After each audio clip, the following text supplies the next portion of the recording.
బీలాని గెలిపించిన దాంట్లో కేవైఎస్ఎస్ పాత్ర ఎంత ఉందనేది ఆయన అంతరాత్మకే తెలియాలి. కనుక ఈ రోజు సభాముఖంగా తెలియజేస్తున్నాను, మీరు కనుక సోయి తెచ్చుకొని కుర్మల జోలికి రాకుండా కుర్మలకు న్యాయం చేయాలని ఇప్పటికైనా కోరుతున్నాం. ఈ రోజు ఇక్కడ అందరం బీసీ ఆత్మగౌరవం మనం కోరుతున్నాం. ఈ మీటింగ్కి వచ్చాం కనుక బీసీల గురించి ఒక 2 విషయాలు మాట్లాడదలుచుకున్నాం. వాస్తవానికి మనం ఇప్పుడు సమాజంలో మనం ఒక 42% రిజర్వేషన్ అని కొట్లాడుతున్నాం. రిజర్వేషన్ కావాల్సింది మనకు కాదు, అగ్రకులాలైనా రెడ్డి దొరలకు. ఎందుకో తెలుసా, 92% ఉన్న మనం రిజర్వేషన్ అడుగుతున్నాం.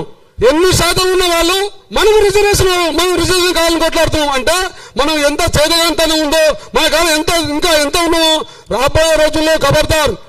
మీరు రిజర్వేషన్ అడుకోవాలి. 119 అసెంబ్లీ స్థానాల్లో మీరు ఒక్క సీటు కూడా గెలవకూడదు. బీసీలకు చైతన్యం వస్తే ఒక్క సీటు కూడా గెలవరు. ఎందుకంటే 92% మేము ఉన్నాం. 60% కనుక మా కాడ విప్లవం వస్తే గాలి కొట్టుకపోతారు. బిడ్డలారా, మీరు ముఖ్యంగా చెప్తున్నా, మాకు రిజర్వేషన్ కాదు, మాకు రాజకీయ భవిష్యత్తు కావాలంటే ఓన్లీ 42% కాదు, జనాభా ప్రాతిపదికన 66% మాకు కావాలని సభాముఖంగా తెలియజేస్తున్నాను.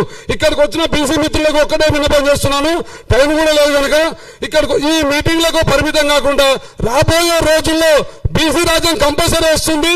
దాంట్లో యువత ముందుకు ఉండాలని నేను సభాముఖంగా కోరుకుంటున్నాను. జై బీసీ.